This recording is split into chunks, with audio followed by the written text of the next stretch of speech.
Alright, so in this one we are going to reacting to Slack X's video of the sad decline of Dragon Ball Legends. I'm sure you've seen this. It's about a week and a half old here, and this is actually me starting to record this after Legends and Dokkan announced a dual stream, which is going to happen in a few days. So, hey, maybe the decline won't last forever, or maybe it'll just keep going down. But I haven't seen this yet. I've heard about it, so I want to see well, what it's all about. So let's get into it here. And if you haven't seen it, something both of us, Keigo and I, are really excited to talk about. It's a new PvP game, and actually, we've never released any new information regarding this until now. So you guys are the first to see anything about this game.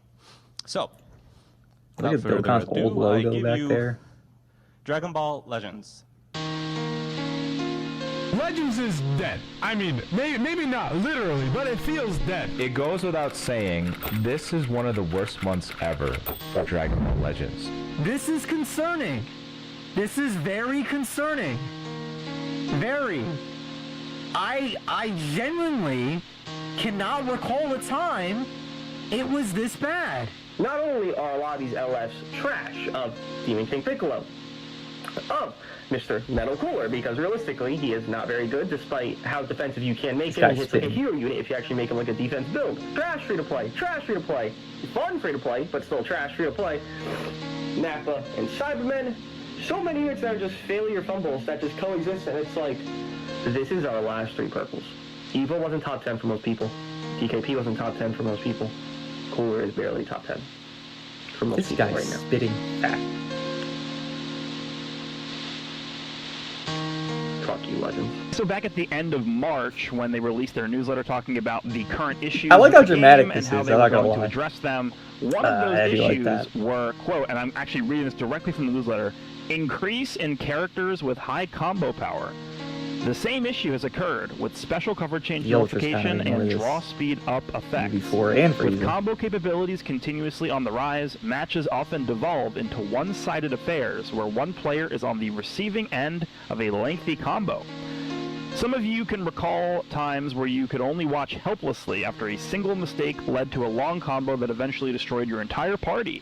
Currently, there are few opportunities to switch from offense to defense, and vice versa, and this has damaged the play experience in battle. So since that letter has come out, we have three characters here that I'm going to be using in this video: Frieza, Ultra Super Saiyan 4 Vegeta, and Evolution Blue Vegeta, who specialize in very long combos. What would you say Legends' biggest problem is right now? Did he really? Lag. I mean, Evo does. He just sucks. It's always been lag, bro. I mean, outside of the the repetitive and the the repetitive nature of the game, and then them doing the bare minimum and shit, like that's like common issues. I think that should always be something that they should do to keep the game interesting. I do understand the premise of all these clips. It is showing the precedent that we all, because these are all our clips from now. These aren't just like in the past, just out of context. These are all now. So yeah, no, I'm usually very negative about Legends, because like, I mean, especially during celebrations, because that's when it matters the most, right? Because business is business, and if the company is doing stupid things, then I'm making less money. If they're making less money, I'm making less money. If they're releasing this refurbished trash and old animation thing from years ago, and people care less about that, then they're like making less money. I'm making less money. If your content creators making less money, it's not anything good for anybody. So I like this because it shows the precedent of where we are. But again, there's like a 2% optimism that exists always for Legends. I'll always give it this for the one time that I do every year.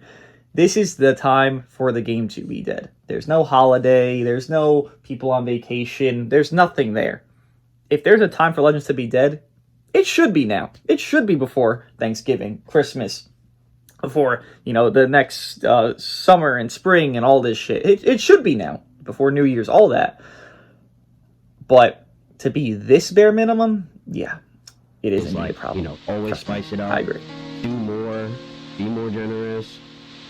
They do this every year. I'm not surprised by this. It's just this year it feels worse. It's lag. It's always been lag. It's always been the bare minimum playing the game.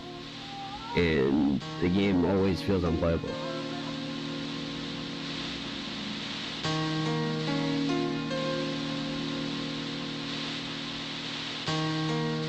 in this music.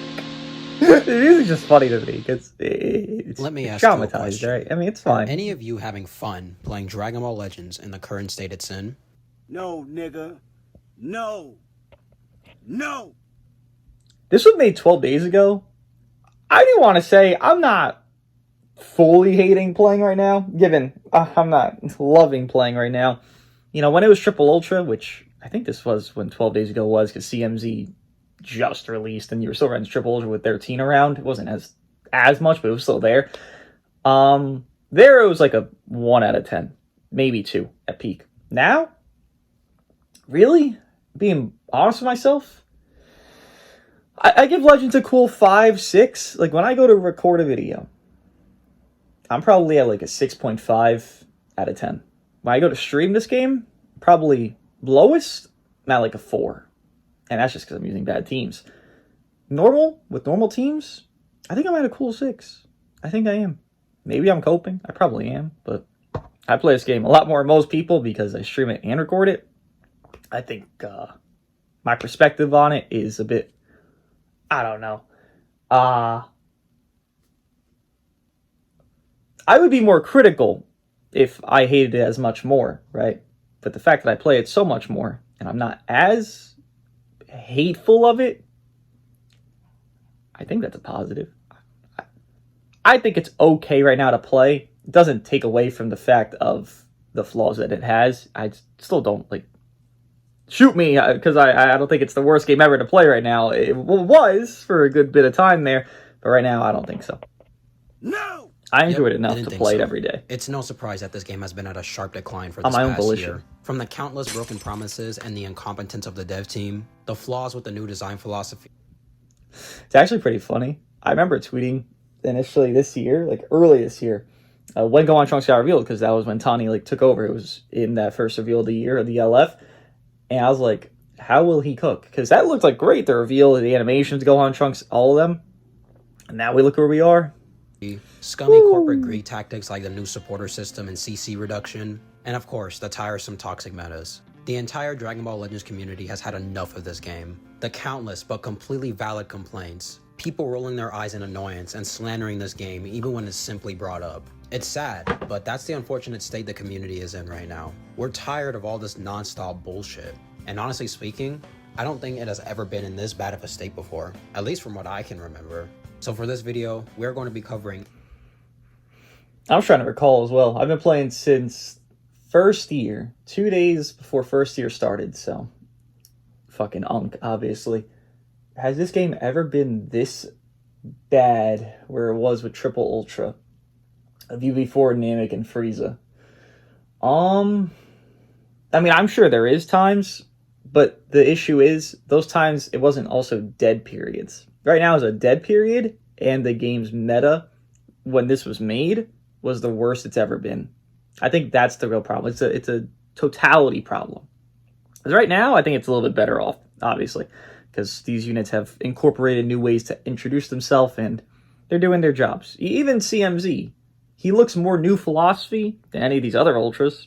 He's not the god of everything. He's not a god defense, but he has good offense, and he has good annoyances. But he's not a god defense. He's not just breaking through the new philosophy like Frieza, like Vegeta, whatever. He actually feels a little bit within those bounds, and that's why he's not guaranteed top 1, because he isn't breaking the, the mold of the philosophy premise. But yeah, the whole issue is more so the dead period tied in with this bad meta that we had, and that meta lasted for a minute, whether it be Frieza, Namek, and whatever third, or with UV4. That same time frame of those from Namek Goku to UV4 until CMZ, that's 3 months of just pain and suffering, and that's the whole issue. It's just dead as well as pain. I mean, who wants to play something like that? It's just, most people everything wouldn't. Wrong that Legends has been doing, and see if we can get to the bottom of why this game always seems to be steering itself in the wrong direction. And hopefully by the end of this, we can find a solution as to what is needed in order to get this game back on track.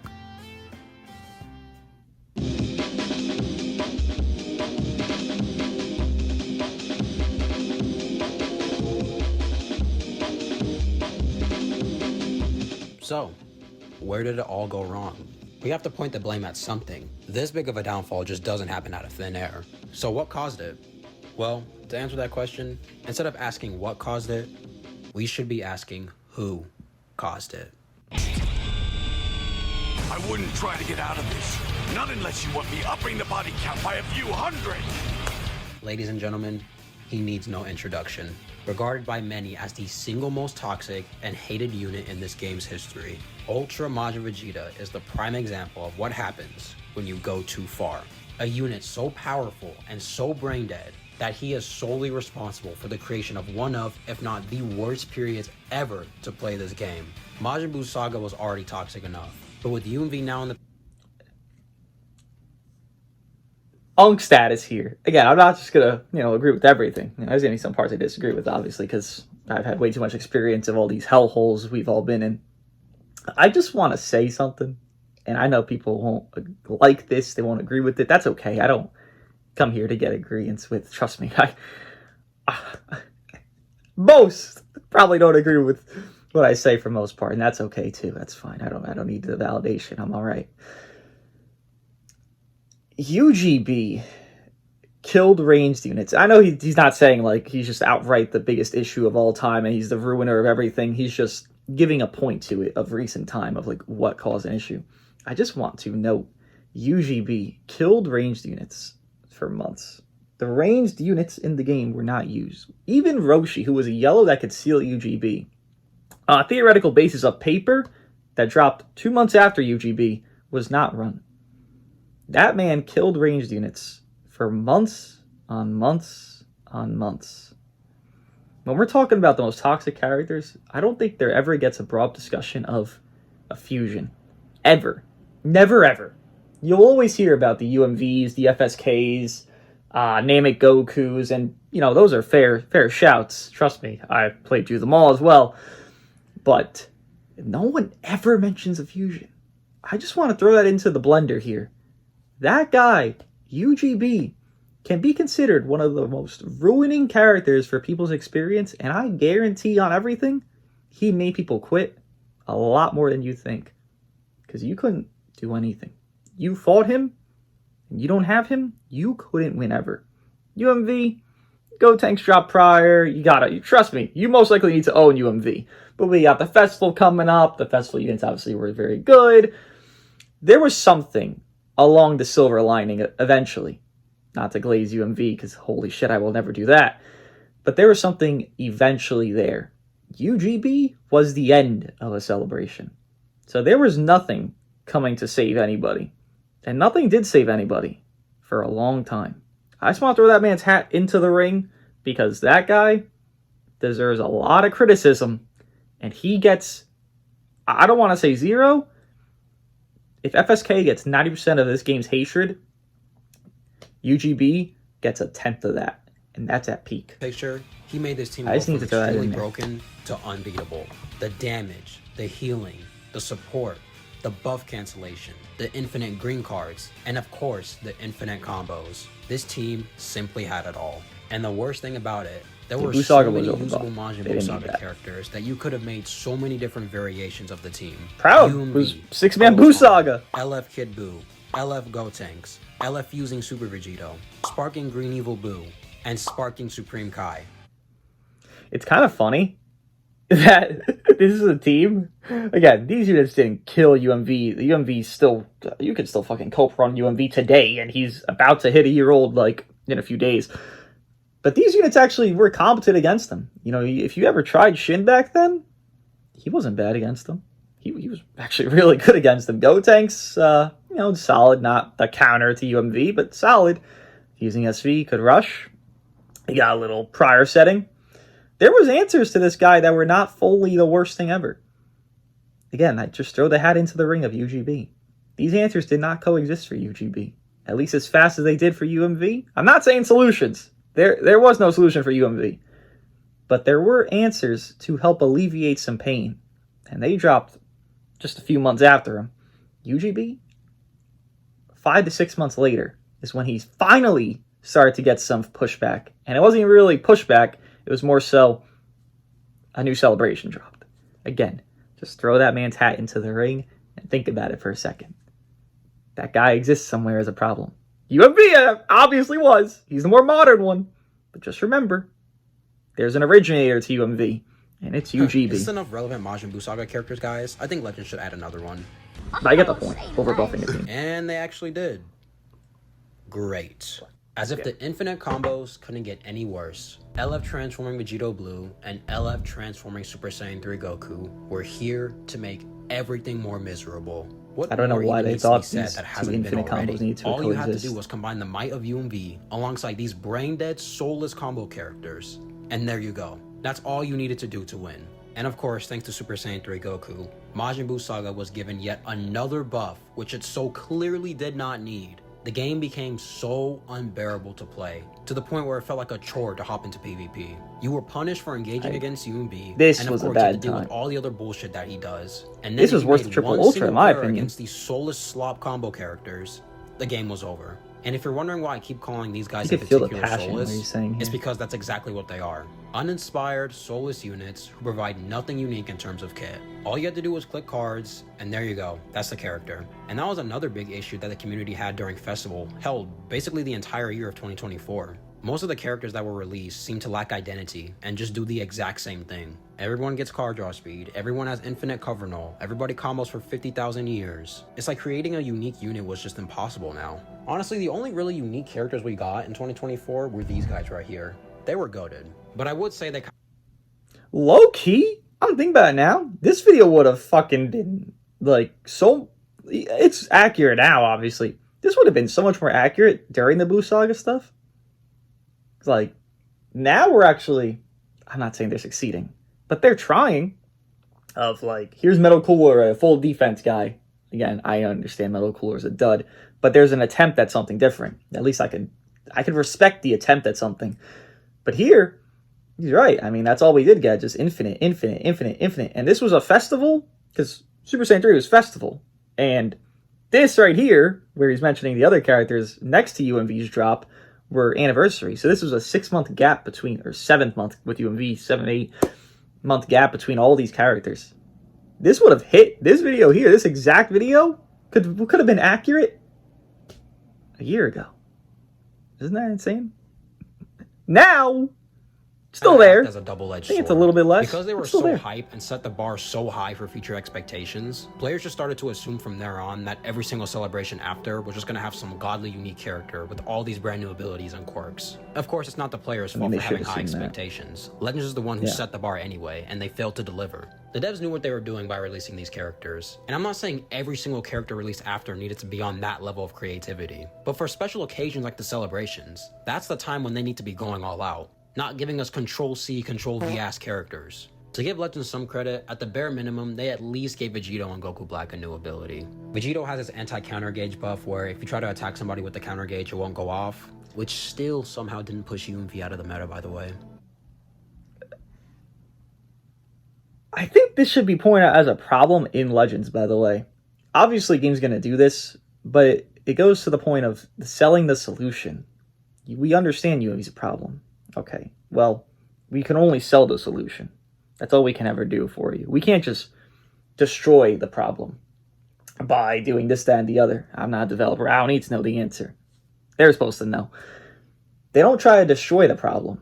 They just always feel the need to resell it. And I get that's how you make your money, but they do it so obviously. Not even like, you know, I don't know. It's just, does that not give people the ick? The selling the solution thing? It's not like it takes a long time. Again, this is only 6 months apart from UMV, and here's a sell the solution character kit that exists. Does that not give people an ick? I feel like that doesn't ever get mentioned, of the selling the solution. At least I don't see it mentioned really ever. The selling the solution is a really big problem that's been since this game's existence. And I get games have this, at least to a degree, but the amount of how blatant they are with selling it, not even trying to go be coherent with how like good the unit is without that solution. Like, let's say UMV does fall off. Okay, what happens to TVB then? Well, he's a worse Super Saiyan 3 anyways. So UMV falls off or not, TVB probably won't do anything regardless unless he's fighting an auto gauge character. But then that's going to happen once every year, once every 18 months. Selling the solutions is one of the biggest problems in this game's existence. But I don't hear you talking about it. And then there's Goku Black, who provides cover note to characters who don't normally get it that often. But then Goku Black himself ended up being terrible, so why would you ever use him? But besides from that, as you can see, the dev team clearly messed up big time with this one. Yeah, this was a team. Not only was still running around unchecked, but was made even stronger due to Vegito and Goku. The lack of diversity and unique mechanics players were looking forward to, and the overall environment of the meta just being at an all-time low than what it already was previously. Nothing about this time period in the game was fun. And fast forward to March 2025, Now we had Daima ruling the game. A team that literally does everything. Man, I forget Daima was this year. Egregious 2024 Fest meta. It's been a long year. This bullshit. The backlash from the player base was at an all-time high. Once again, it's very clear that the dev team fucked up. It was either they make a change or this game was done for. And sure enough, right at the end of the month, Legends would finally listen to the players and make that change. But unfortunately, it would end up spiraling into the first major problem in the decline of this game. It's kind of funny. They make the newsletter, and it's more so pointing at Super Saiyan 3 Fest Goku. People don't remember this, at least not as much, because you were so tired of Ku, toxicity, paralyzed fainting you 24/7, and the infinite switches and all this shit of Daima. Daima 4 infinite comboed. Without question, he was infinite comboing the entire game, basically. Mini Ku kind of had that same vibe, especially after his Zenkai. Super Saiyan Vegeta was meant to just spam cards, literally like other units do.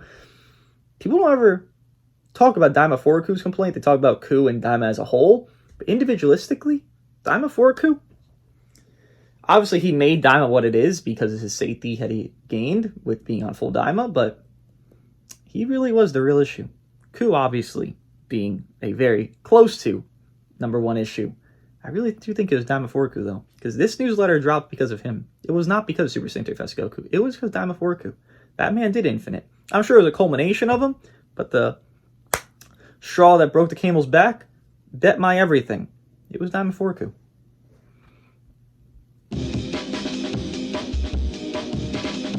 See, this is going to be interesting, I'd say. This portion, I think. On March 31st, Dragon Ball Legends will release this newsletter, which would address every issue the community has been complaining about. The absurdly long combos, the lack of identity between most releases, the constant disrupting characters had, making it impossible to even get a combo started, and even other issues like unnecessarily long yap session abilities most modern characters had in their kit, which made it super difficult and annoying for anyone to read, especially new players who are trying to get into the game. After all this time, the devs have finally decided to take action. And going forward from here, they promise to completely change the design of characters, giving each of them more of a distinct role, to not only make them stand out, but to also make sure they aren't doing a million toxic things. This all seemed really amazing. Characters were finally going to start being more unique again, and all the toxic bullshit is seemingly coming to an end. How could the dev team possibly mess this up? Well, let's take a look at the first example of this new design philosophy being implemented. The Dragon Ball Saga campaign. I forgot they exist. Oh my god. The new design philosophy was Cyborg Tao. Although he wasn't meta relevant in any way, his design was very simple and fun. His main purpose was just to be a gimmick character. Just continuously draw ultimates to spam at your opponent. He wasn't crazy powerful, nor toxic, and he fulfilled his role of being a fun free-to-play April Fool's character. Cyborg Tao was a success. The following characters that were released after him were LF Demon King Piccolo, Tamaring, and Zenkai Bandit Yamcha. And here is where we start to see the first flaws within the new design philosophy. Starting with Zenkai Bandit Yamcha. He was absolutely horrible. Extremely low damage guard, very little access to cover null, and overall just wasn't giving anything new that would help him in the long run. His only real strength in the battlefield was that he can do crazy crit damage, but none of that even matters if you can't tank nor get a combo. Again, re-emphasizing, I agree with this entire video's premise. But I also do want to mention something that I think people do forget about, and whether you value it as, oh, well, that's stupid, or well, okay, that makes sense. They have come out and said, I believe it's in a reveal, if not just somewhere. I know they said it somewhere. They said it somewhere that people saw it. A lot of people saw it. That Zenkais are never intended to be the main unit. They said they're meant to do a good job in the current meta that they Zenkai in, and they're not necessarily meant for the aging prospects of gods. Now, there's going to be anomalies like the puddle that we have now most likely will age well, and characters that have had their Zenkais in the past. But they mentioned this more recently within the Times. And I'm saying, yeah, Yamcha's a failure. Yes, that is a bad thing. But I don't put too much stock into Zenkais being failures, because the expectation of going back to the 2022, 2021 time of like Defeat Coup, Super Saiyan 3 Gokus, Android 18s, all these 1% Red Gogeta, being the God Zenkais they've been in the past, that's of the past. That's with the old. That's not something I don't think they want. I don't think even players want that, because how does a player feel if you pull the newest LF and then this random ass schmuck from 2018 is just making that LF or Ultra even irrelevant? I feel like most people wouldn't want that. Maybe I'm fated to think that. Maybe. Again, I don't think Zenkai should be utterly shit. I'd like to see 1% Zenkais be good, and that'd be awesome. But I think they don't know how to balance that line of making a god or making trash. They've done it better off with LF Zenkais, but I do feel that 1% Zenkais, they don't give much care, and they should give more. But I just... Players anticipate a lot from previous precedents. But if those precedents change, should the anticipation still be there? I don't think so, and I think people still do expect these godly 1% Zenkais when bare minimum, maybe they're top 20 at best. Could be a silly take. Probably is. I'm not trying to shill a company, because I don't give two shits, really. But I do think people have this little nostalgia within themselves of what happened to Zenkais, bro. And there is that. That does exist with LFs for a lot of them. But I do think with 1%, I think the pedals being, taken off the gas, your foot taken off the gas there, is a more positive than negative in the grand scheme of things. Because again, just answer this question. Do you really want the new Ultra or the new LF or the new LF Zenkai to just get folded by a 1% 2019 sparking, 2018 sparking? I don't want that. If you do, hats off to you. But I know most people, they want to use their new unit. And that's just what a gotcha is. LF Demon King Piccolo is one of the worst LFs this year, and in contention for being one of the worst LFs of all time. His whole design is centered around if your Rising Rush gets guessed or not. If you don't get guessed, then you're able to unlock all these effects, which gives him more Dragon Ball so he can rush again to get even stronger. But if you do get guessed, then he misses out on all of these buffs and essentially does absolutely nothing for the entire fight. And him already having low damage, defenses, and disrupt does not help his case. Tambourine is a little bit better than DKP, but still suffers from the same issue. If he isn't constantly getting Dragon Balls, then he's going to be a lot weaker than what he should be. He's also just really squishy and runs out of cover null pretty quickly. I will say, he does. I wouldn't call him a failure. I think Tambourine was good. Honestly, I think he's a failure. So there goes 3 characters wasted due to the flaws of the new design philosophy. It was very clear that for DKP and Tambourine, they were trying to make these Dragon Ball merchant style characters, where they get stronger the more you collect them. And I do appreciate Legends for trying to make them unique in that way. But having a character's design be centered around RNG attempting never this new philosophy. in the long run. The next work out Dragon Ball, but they attempted it at least. Where Zenkai launched and applied equipment for these guys. Just like Yamcha, launch was an absolute failure. She just ended up being another gimmick character that contributed nothing to the team other than being a bench. Yamcha. But thankfully, World Tournament Goku and Piccolo actually ended up being pretty solid. Technically speaking, I don't even know if these characters fall under the new design philosophy. The main prospect is there meant to be sub-options. Just an extra stat boost and maybe one extra ability in there to make them better. I'm not even sure if flat equips are made with the new design philosophy. Let me know in the comments below. If they aren't, then just ignore this. But if they are, then Goku ended up being a great tank that provided good support, and Piccolo Jr. ended up becoming a decent damage dealer that the team was looking for. But unfortunately, due to Dragon Ball Saga still not having a main core character to hold the team together, and Daima still running around doing its toxic shit, the team The issue with Dragon Ball was they always do this route, and they've done it forever. It's not like this is new. They try this new philosophy, which is fine, but they always do this route of, let's make it where here's a range team and here's a strike team. They've actually stopped doing that more recently with Future, right? It seems like we're done with Future campaign. He's got a full strike team. CMZ, MZ, Puddle. They stopped. They stopped doing the, here's a blast team, here's a strike team. Because then they always missed it. They always missed the mark with one of the teams. If not both, were just hindered because, well, this unit exists as a range instead of a strike. And they dropped too many characters where they just were subpar in their other capabilities because, well, this is a range team, here's a strike team. and what the meta is didn't really pander to those specific types of teams. This is the issue of that. Dragon Ball was good with 23Ku and Piccolo Jr., but there's no other range doing it. Tamborine's Heavy Strike, DKP's Heavy Strike, or if anything, he's even stats, but still, DKP fucking sucked. And Kid Goku, he's going to mention here, is Heavy Strike. So that was the whole issue with Dragon Ball. They actually had a good baseline. They had a good precedent. Tambourine, Kid Goku, and Jackie Chun were okay. It was an okay team. It wasn't great. It was okay. But this here was the better duo of 23Ku and Piccolo Jr. And they just dropped one ranged unit. Everything in this section right here of Dragon Ball would have been different. But they every time go for that. Here's 3 ranged, here's 3 melee, build 2 teams now. They tried this with LOE.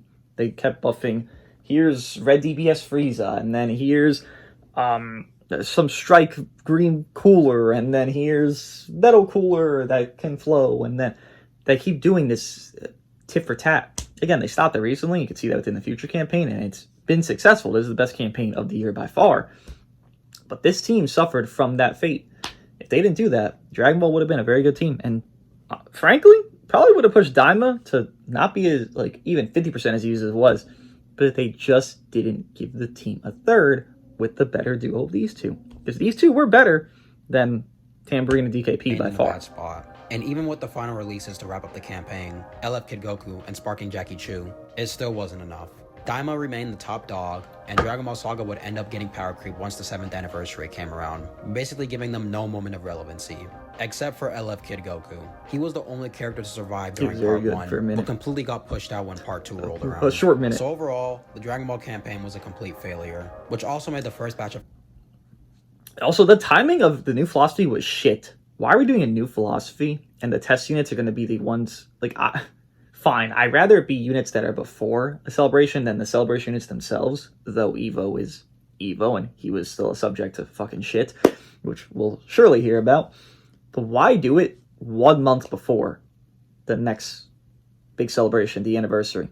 They could have done this 3 months before and gave them more test units, and then Dragon Ball, when they finally get their buff, because they're Dragon Ball, they're not popular enough to sell as much as other parts of the series. Why do it again? Why do it to Dragon Ball? Why do this test subject, test monkey situation to Dragon Ball? It's so disheartening because it's a franchise origin, bro. And you gotta disrespect it like this with being a test subject. Why do they deserve that? We're not gonna get this team being buffed every fucking year. This team's gonna get buffed, next time? Maybe in a year and a half? Maybe in 2 years? And if they get a buff before that, it's just going to be one of these characters getting a Zenkai or Plat. Like DKP Plat. Think that's going to save Dragon Ball? No. He's going to run somewhere else. It's unfortunate. They didn't deserve this. They really didn't. The new design philosophy, most other teams deserve this. They've been toxic. Dragon Ball has never really had anything forever. It wouldn't get much better. So the 7th anniversary finally begins, and just like that, we're already seeing once again the incompetence of the dev team. Transforming MUI Goku and Evil Vegeta completely go against everything the new design philosophy stands for. Starting off with MUI. This motherfucker literally does everything. Extremely high damage potential, paired up with all his unnecessary defensive abilities. He has his gauge that constantly refills every time your opponent switches. He's got his counter green. He has the increased arts cost and reduced key effects every time you touch him. He can go type neutral. He can restore his vanish on main. There is no specific role that this guy is playing, because he literally does everything you need a character to do. And then we move on to Evo, who was just flawed from the very beginning. Vegeta's biggest feature is that before and after transforming, you can keep on attacking to power up. They made Evo a long combo character. Huh, that's funny. Because didn't the devs literally just say a month ago that they were not only going to stop creating characters like this, but also put a penalty on long combos so they can't be performed anymore? Or did they just straight up lie to the player base and our complaints and criticisms just don't matter? Oh, okay, yeah, you lied to your player base. And then a whole section of the newsletter pretty much means nothing. Thanks, Legends. This is exactly what the incompetence of the dev team looks like on full. It is very funny, to be frank, that Evo was a long combo, like a Fest Super Sainty, like a TVB, like even UMV. And despite that, he was still ass. Like, it's impressive how you can make a unit shit, and yet they're still not even following your own rule. That's a very impressive level of incompetence, Legends. So I'm happy you could manage that somehow. It's very positive to be able to see that you can still manage the fuck up, despite ignoring your own law against it, basically. Display. Not only did the devs basically lie to our faces by making Evo a combo character, but they directly shoot him in the foot because that playstyle of characters is obsolete. You can't dish out these infinitely long combos anymore without receiving a penalty for it. If you try to attempt then you'll lose all your card draw speed and stop the sub count of your characters from moving, making it impossible to switch out to continue the combo. So essentially, this kills off any form of longevity Evo will have. And it shows because he is completely unrunnable in the present day. Hell, every part 1 character is unrunnable, but we'll get to that in a little bit. Moving on to the part 2 units. Kaioken Goku and Abe Vegeta are very good characters, but again, they share the same issue with MUI. They literally do everything. That actually is kind of... Wow, I never thought about this. Kaioken is just MUI and just an everything character. Kaioken is much more everything than MUI, honestly. You could tell that when he was on Boost, the Boost merchant he is.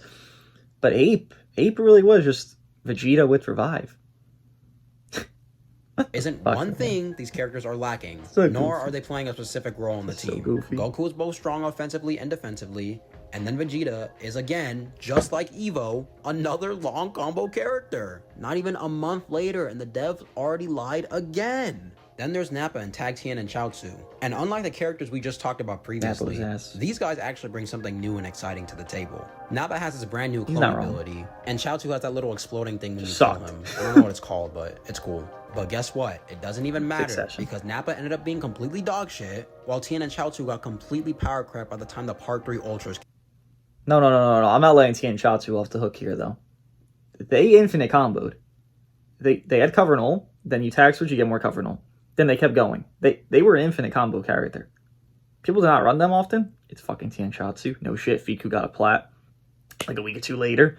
No one was running Tianshatsu after that. But if you were... Infinite. You want to talk about infinite? Someone that actually infinite correctly, that was purple? Evo, step aside. Tianshatsu, infinite the fuck out of you when they had their tag switch. Every time. I don't think there's a 1% that made me more mad than, well, second more mad, Majin Buu, of course. More mad than fighting Tianshatsu, because they're infinite. Most 1% did not make me that mad this year, besides Majin Buu. This fucker, with how bulky Saiyan Saga was, I'd never been more livid at a fucking idiot Triclops in my life, but here we were. In fact, the only characters that survived the wrath of the Part 3 Ultras was Kaioken and Abe Vegeta. All of these other characters got power crept into oblivion. Fucking substitute. Yes, we are living in a timeline where power creep has gotten so bad to the point where headlining anniversary units can't even make it past their own celebration. Moving on to the Part 3 Ultras. What do I even need to say about these guys? Ultra Goku and Frieza, and you know what? And Super Saiyan 4 Vegeta. I might as well just talk about all of them in the same segment. I think it's pretty fitting. Yeah. All 3 of these guys are not only insanely toxic, but they completely ignore the new design philosophy. And do you want to know why? Money! Come on, guys, let's be serious here. You really thought for a second the devs would balance the main thing that makes them that sweet cheddar? Kinda. Get real. Briefly talking about the 3 Ultras, Vegeta and Frieza can just infinitely long combo you forever, while Namagoku has an AoE green and his lock engage, and cover rescue / comeback mechanic. These 2 were already bad enough, and then UV4 came in and just made everything even worse. The fact that 3 Ultras are running the game right now should tell you everything wrong with the new design philosophy and the horrible state this game is in. The only positive thing I can say about these guys is the fact that they at least bring something unique to the game. Even though it ended up being for the worse, I still appreciate Goku for having his mechanics, Frieza for having his little death beam thing, and Super Saiyan 4 Vegeta for having a switch attack animation. It's cool, it's new. I appreciate the premise of new things. I don't appreciate the execution, is what I hope he means, because that's what I appreciate. I'm sure he does not appreciate Frieza's death beam, but he appreciates the premise of, wow, a button that can do damage and it's not a card.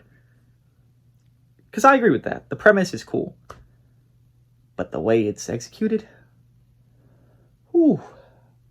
It helps these characters stand out from the rest. But other than that, this is just a big fuck you to the new design philosophy and all the players who expected change. In fact, besides all the plat equipment characters, which man, all the plat equips have been on a generational run this year, unlike these shitty ass Zenkais. But besides from them, the only, and I mean only character that I wholeheartedly believe that was able to successfully display the new design philosophy correctly was LF Kefla and LF Android 13, but he didn't even get announced until a few days later after I recorded this segment of the video, so my fault. Kefla's entire purpose is... I agree. Kefla, on paper, she looked like, you know, her details looked like she was going to be more bulky than not. She isn't, thankfully. Good. She's a damage dealer. She doesn't have even offense neutral unless, like, specifically a Goku, and that's, like, on ultimate for, like, 10 counts or some shit. It's very nothing. You're not going to see it right now, especially you're not going to fucking experience it. But the irony of Kefla, again, looking at it today, is because she is a prospect of good design philosophy, and, you know, she'll gain value over time, I'm sure, if we get a very good character to help her, a good yellow, because we don't have a good yellow right now. We have very solid yellows, but a really good, like, top 5 yellow is not in the game right now. It just doesn't coexist with anybody. She could get a resurgence, but because of her healthiness is exactly why she's in the position she is right now. These new units follow the philosophy well, but at the end of the day, it comes down to the color. They keep dropping greens. We got Kefla, Apeless, and Frieza within a 2-month span of all of one another. What is the premise of that? What is the reason? What is the thought of that? I get it. Apeless was going to be a sub-option to Frieza, so that's why Apeless dropped before Frieza. Because no one's going to summon for Apeless if they already have Frieza. Obvious. Money. I get it. But why is Kefla green? If Kefla was yellow, or even red, because USV existed, just something, just any other color, because we already had 2 greens before her, everything for her would have been positive. You would see her in matches, you would see her in tier lists right now, you would see her actually just, like, glazed. People would glaze the prospect of this character is not fully doing everything, and she's also within the bounds of, she fills a role, not every role, but a role, and she fits the philosophy well. She does. But why would you ever make her green? After 2 greens just dropped, 2 safety greens just dropped, then you make a squishy green as well. I'll never understand this. It has been 6 months since we got a yellow LF. 6. And yet, this could have been one. I don't care if USV got plat. I really don't. Imagine she existed. Before UV4 even existed. You could have run Kefla, USV, double yellow. Right? And then you run whatever third. Just do some bullshit, because that's what Legends is about with their ultras. Just leader slop bullshit. Slop, really. Them just ruining her because they want to make infinite greens this meta. And right now, you're not even fighting a fucking green. Top 10 worst decisions I've ever seen in this game's history. Why would you make a green after 2 greens that are safety units, and one is going to be the best unit in the game, and is the best unit in the game? Why would you make another? What incompetency exists in your mind to validate that? What is there to validate that? She's not helping UI. UI wasn't a problem. UI wasn't something we had to worry about. Frieza existed. So there was no blue that, like, oh, Kefla has to counter him. You know Frieza existed. You made the character. It's just disheartening. Offensive powerhouse on the team, and she does her role perfectly. Of course, she can't tank for shit, but that's not the job of the character. She's the damage dealer, while another character on the team, let's say Ultra Super Vegito for example, would be the defensive sponge that soaks up all the damage. This right here is what the new design philosophy should have looked like for every other character. But yeah, that did not end up happening. So if you haven't noticed throughout my whole time yapping about the new design philosophy, there seems to be a specific pattern with it. It's either A, the broken characters end up doing everything and end up not fulfilling a specific role like Legends said they would do, or B, characters that do try to fill a specific role and bring something new and exciting to the table end up being straight up garbage or get power crept before they even get a chance to shine in the spotlight. The biggest example of this is LF Cooler. It is very clear that LF Cooler was meant to be a defensive punching bag for the team, but since his design was so poorly executed, all he does is take infinite damage and actively sabotages any chance you have at winning.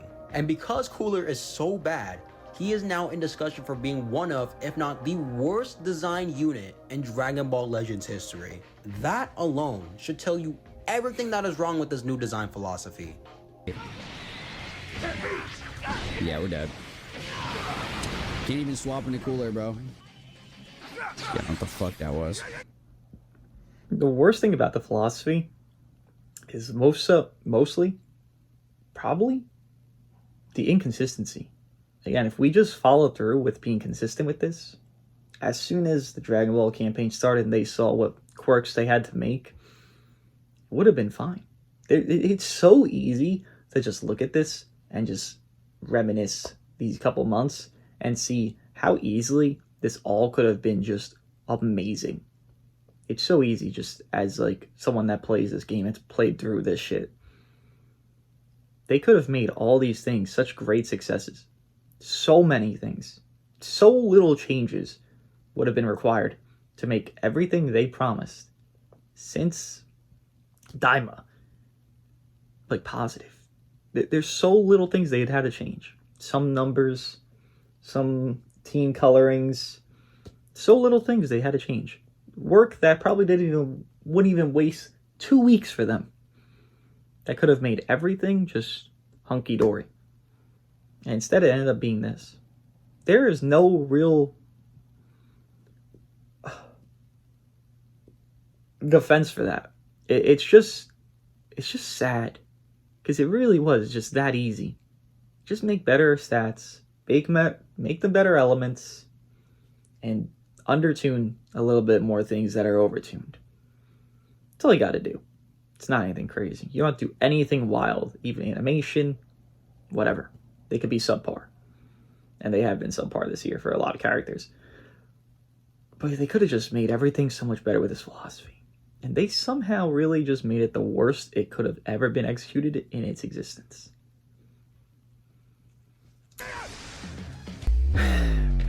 It wasn't even close. Legends created a unit that helps you lose in a match. I can't make this up, bro.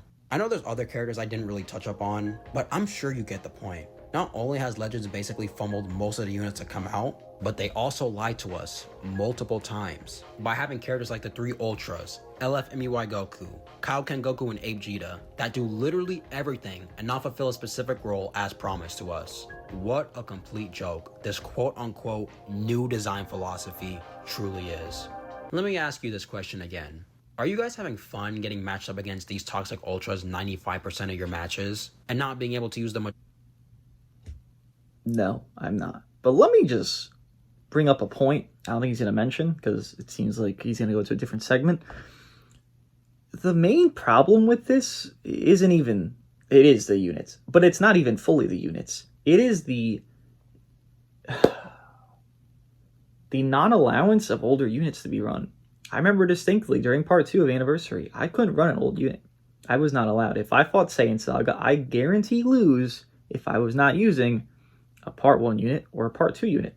Everyone was. You just could not win. There were some niches that were decent. You know, let's say you get your little Ultra Cell kicks in and you get like some blast spam and he does pretty good damage. You know, you get your little kicks in, right? But for the most characters, and I'm talking, this game's already meant for like the top 90% of units to be irrelevant. It made it from the top 90% units irrelevant within part 2 and continuing on to where like the top 98% of units were irrelevant by the end of Anniversary. You didn't have allowance to run anything in this game. That was my biggest issue. It wasn't even the characters themselves. Like, they are obviously the cause of the issue, but it was more so I can't even have fun enough to run something older. I wasn't allowed to do that. That's what really gets me about the new philosophy. I can't run old units. I can now. There's a little bit more leisure and leeway within support glaze that exist and safeties that are there and, you know, just outplaying. But when this first dropped, no, you couldn't. You just physically could not. It was sad. Majority of the roster this year because they either flat out sucked or got power crept. No. No. Mm-mm. Mm-mm. No. No. No. No. No. No. Hell no. Yeah, just what I thought.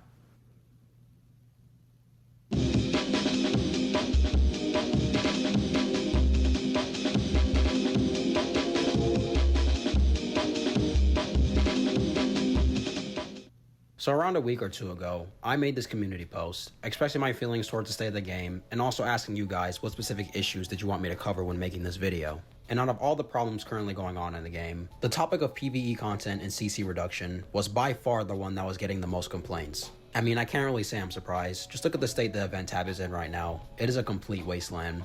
Kakarot, let's fight somewhere empty. Sure thing, Vegeta. So after looking through some of your comments, I was able to boil down everyone's issues into 2 main points. Number 1, lack of innovating events over the years. And number 2, excessive amounts of CC being taken away from events and from the game in general. The lack of new and exciting events has actually been an ongoing issue for a good while now, and I'm so happy more people are finally starting to realize it. The most recent time I can recall when we actually got something new that wasn't just a lazy, boring, slop grind event that's been done to death 67 trillion times was God Challenge, which came out after the 6th anniversary just ended. Even though this event has its own set of problems, it's unique, and I see the potential in it.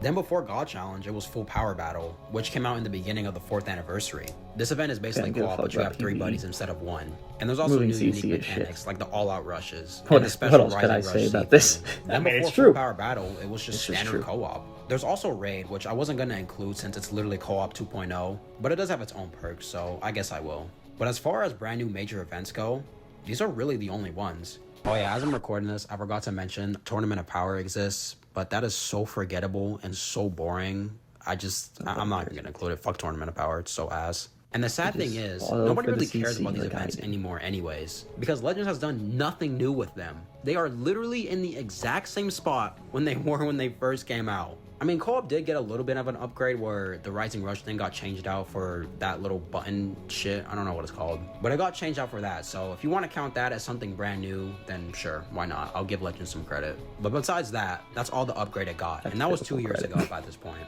Co-op, once something so fun and innovating, has now been reduced to only being known as a tedious, boring grind event that's used for getting new equipments. Raid is now only thought of as an extra way to get CC, and Full Power Battle and God Challenge are just completely dead in the water. I'm sure 90% of the player base doesn't even bother doing them anymore. And it's so frustrating because these events have so much potential and utility to work with, but it's just all going to waste. It feels like every event nowadays is just a former shell of what it once was. Back during the early years of the game, we used to get so many fun events like Rising Battles and Legends Road, which rewarded you with free characters that weren't just a reused model with the same animations. No, they were actually brand new characters with new models, new animations, and actual decent kits. Nowadays, you just do 4 stages and there you go. Here's your brand new free character with the same animations and model that is going to be absolutely horrible in PvP.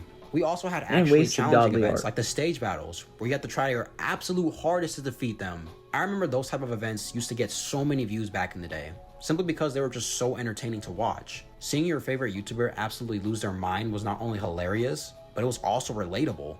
Anyone remember how difficult that Full Power Frieza event was? Even with the brand new character, if you weren't playing like a god and made one mistake, Frieza would shred you into oblivion.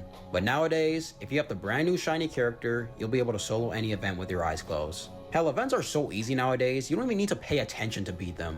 Extreme Battle is a prime example. You can literally just boot up a YouTube video and play this event at the same time without losing one character. It is truly depressing how dead the PvE scene of the game has become. PvE is a nothing. Now, it's not to say Dragon Ball Legends has completely given up with PvE content. I don't give a fuck about PvE, I play this game for PvP. Every once in a blue moon, they will try to do something innovative.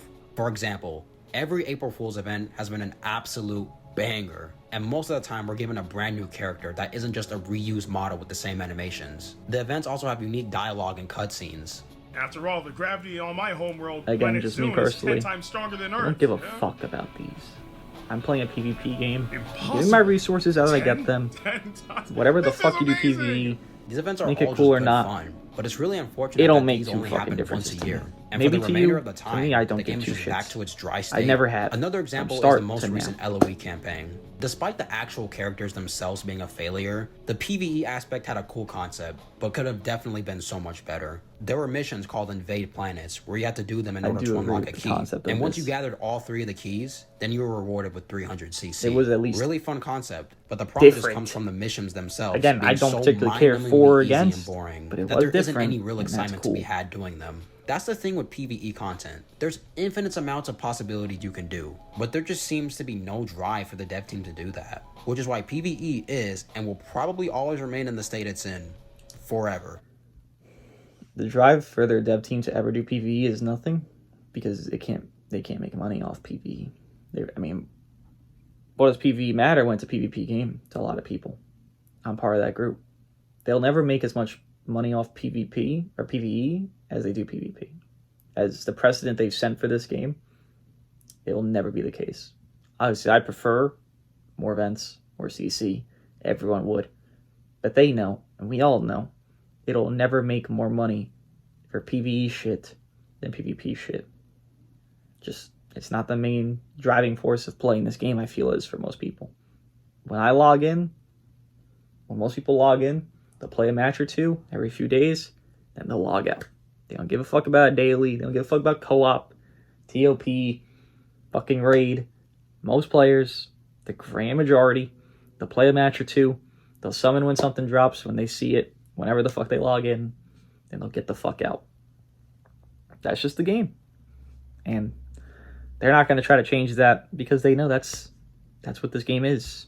It's a casual game for most, and they play the game for a little bit, get the fuck out, move on. Moving on to point number 2. That's what they should do. CC reduction. For starters, Legends has just straight up been taking CC out of events that used to give it.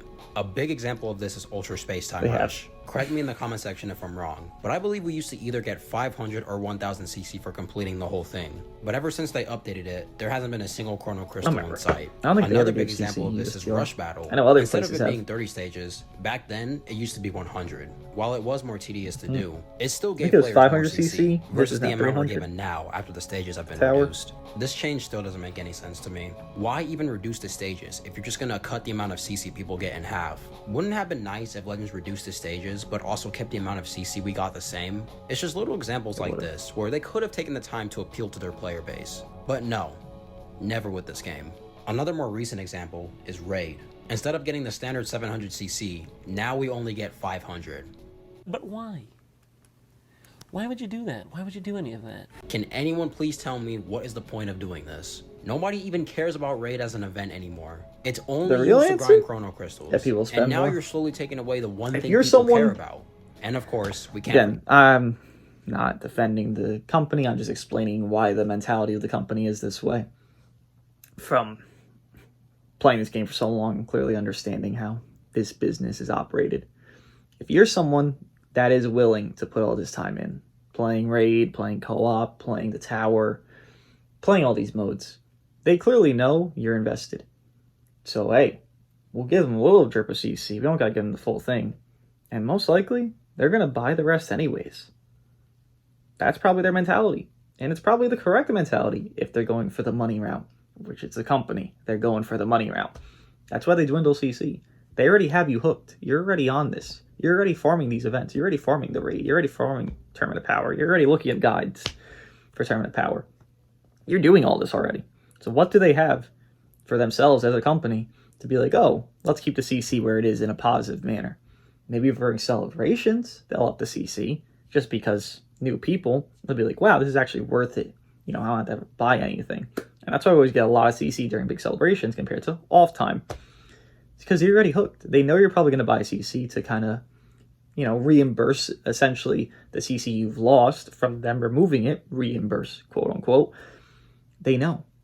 That's why they remove it. If there's an answer you want, there doesn't exist one. The answer that's fact is that they remove it because they know you will buy it anyways. They know you're already into this game enough that you would buy it to reimburse the missing CC. Because people that aren't invested in this game don't notice it. People that are most likely will buy it to reimburse it.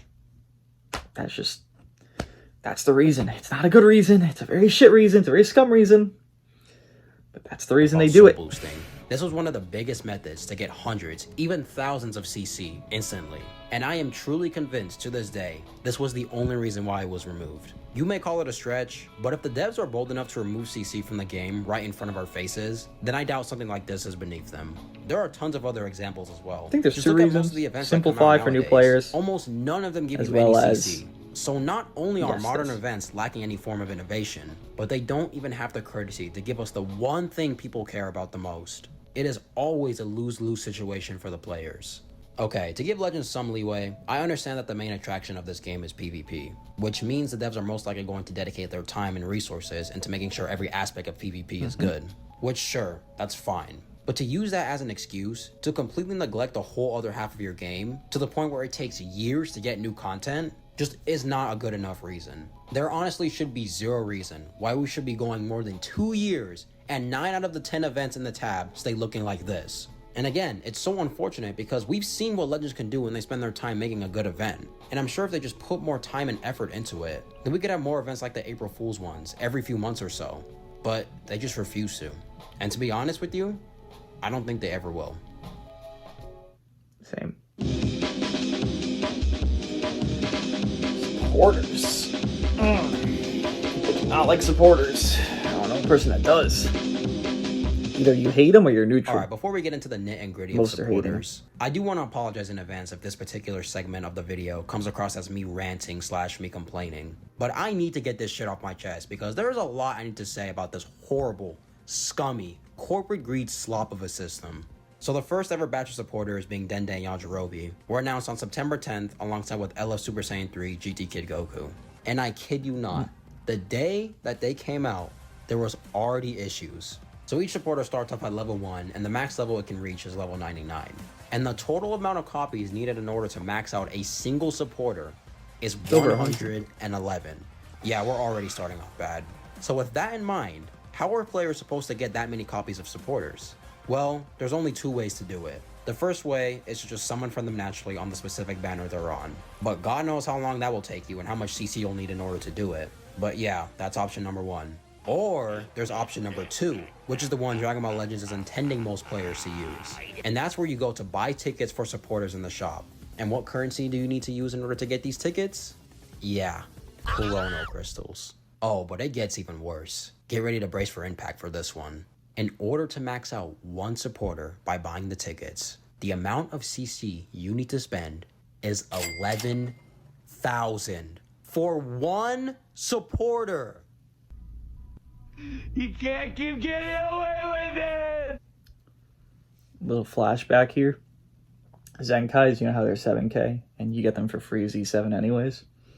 Zenkais used to not be free, Z7. You get a free Z1 if you had friendship rank 10 on the character. As well as, because we're mentioning CC for silly things, it was 21,000 CC to Z7 as Zenkai.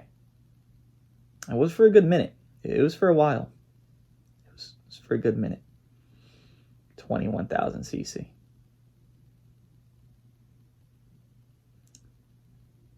I know this is bad, but yet, I just want you to know, it's somehow been worse than this in the past. If you didn't play back then, I have gotten multiple copies of Ultra characters with a fraction of amount of that CC. Oh, and it's not like you can get away with using a level 1 supporter. They are beyond awful at that stage. For example, take a look at the difference between Dende at level 1 and Dende at level 99.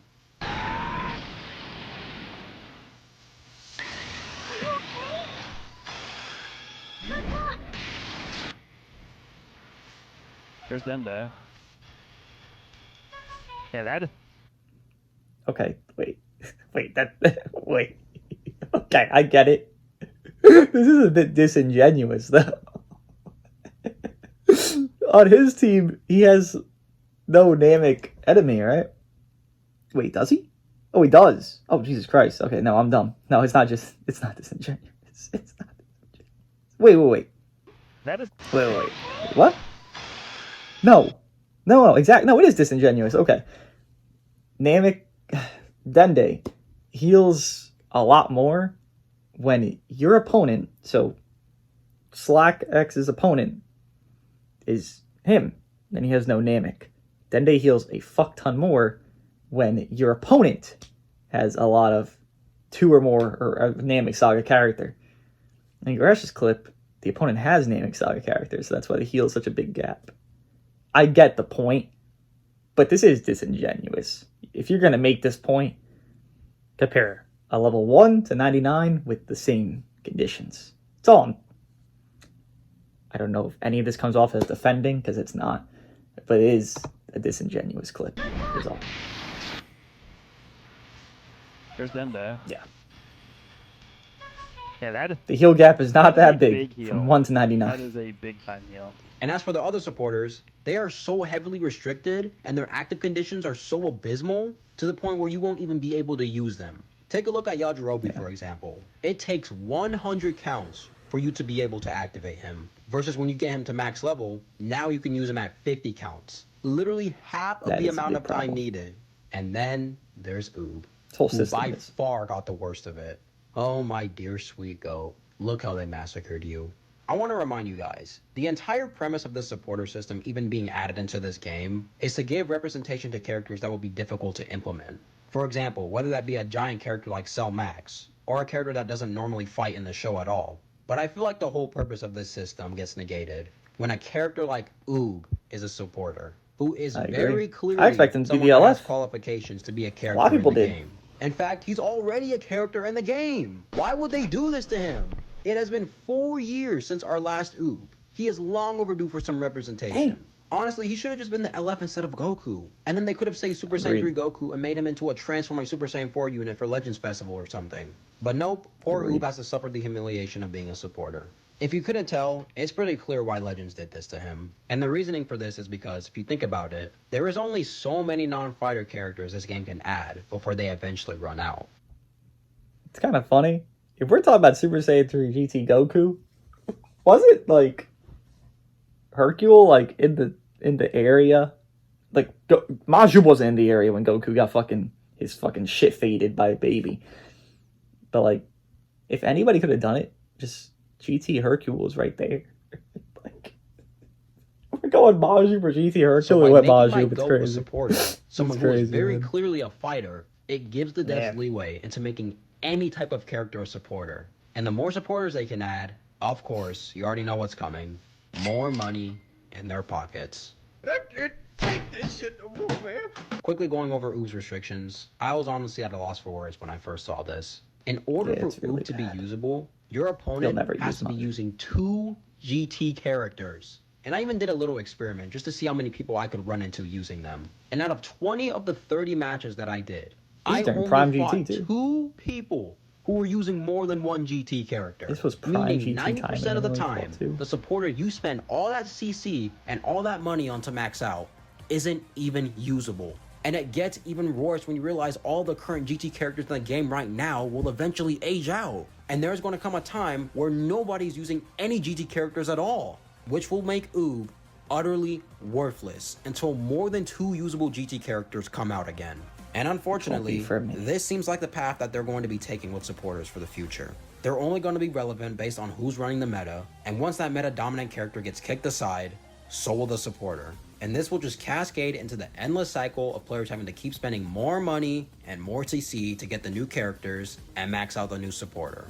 It is truly depressing how low this game is willing to go just for an extra buck. What seemed like a cool concept a few months ago is already ruined. And it hasn't even been a month yet! Let me ask you this question one final time. Does all of this, all of the lying from the devs, the failure of the new design philosophy, no unique events, CC reduction, and to top it all off, this scummy ass corporate greed system they call supporters, does anything I just mentioned seem fun? No! Again, just what I thought. I agree, no. It doesn't. I agree.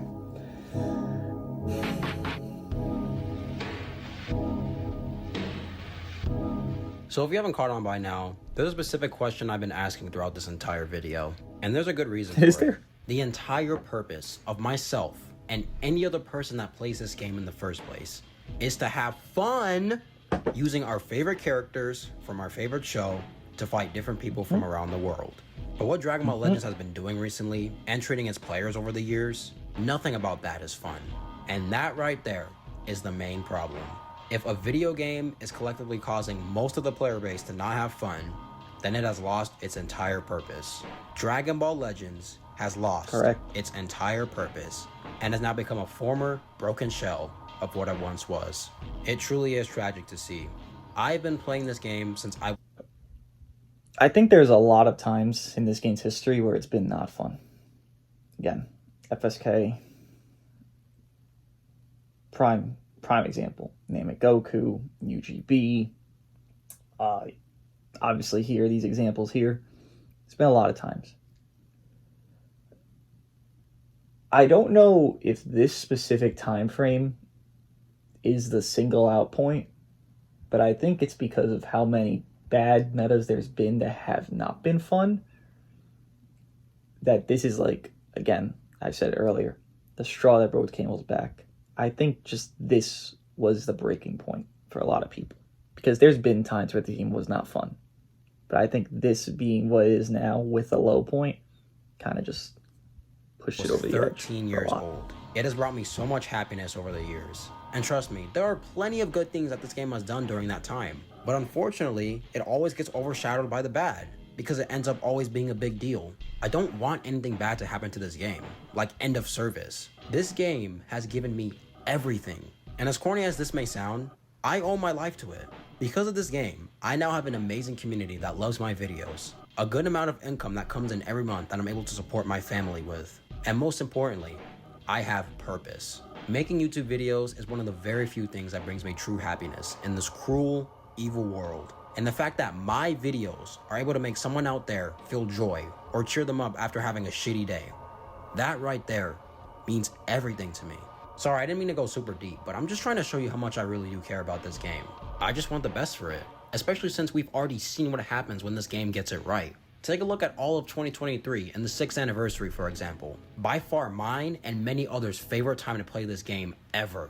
Of course, I understand Dragon Ball Legends isn't perfect. Nothing on this planet is. There is always going to be mistakes here and there, because the people who operate this game are human at the end of the day, just like you and me. But what the devs have been doing recently isn't a mistake. They have been purposely killing this game and going against their players, and I will never understand why. And unfortunately, the only thing we can really do now is hope for the devs to listen to our criticism and lock the fuck in. Otherwise, it's just all downhill from here, like it always seems to be nowadays. It's a good video. It's a good video. It talks about the things that matter, and it's obviously accurate to the general consensus of players. Made at a good time as well, obviously. Again, you could have made this video during sixth Annie or last festival, whenever, 18 to 12 months ago, really. And this would have been accurate then. I don't think this started recently. I think there's been a lot of times where the game was in a big decline, and it usually is this time frame. It is this setting of this year, of this month of the September, October, beginning November. This is when the game will be always at its deadest. But again, the whole point of why people are so mad about it now and saying, all these negative things, people always say negative things about Legends, but more so now than ever, is because of the dead period plus the ruining of their own premise. I said that word so many times in this video, but they ruined their own premise. They promise this, they don't execute it well at all, they execute it terribly, then they're collecting the crumbs, they're attempting to fix those, shitty executions, right? And that's good that they're attempting to now, but, well, it's been months, bro. We're about to hit 6 months since the anniversary, and it's just now feeling as though the philosophy is actually making an impact. With CMZ being the top dog, with MZ getting a resurgence because he was subpar to what he should have been. And even then, you could very easily say MZ doesn't follow new philosophy, LFMZ, because he is an overwhelming damage, an overwhelming tank, and has godly utilities. He's an everything character. He's a raid boss. But it does feel as though, for most units, new units, not new units that were buffed, but are still new, but were older than the newest, it does feel that the newest characters added to the game are attempting to follow something of cohesiveness to properly make this game well. Let's see if they continue it. Legends Fest is going to be a scary time, whether it be positive or negative. No one knows. They don't even probably know. They can design all they want. They can try to think this is all positive kit-wise, all they want. Until the players get their hands on it, they will not know the outcome of what they've made. They cannot predict it. It is not predictable. You could think this guy was healthy on paper, of like, you read Frieza as a developer and think he's a great character, he's a godly character, but he's not overtuned. And then when he drops in play, he is the worst thing to exist for most players' recent history. Let's see what they do. This was a very good video. I'll see you guys in the next one.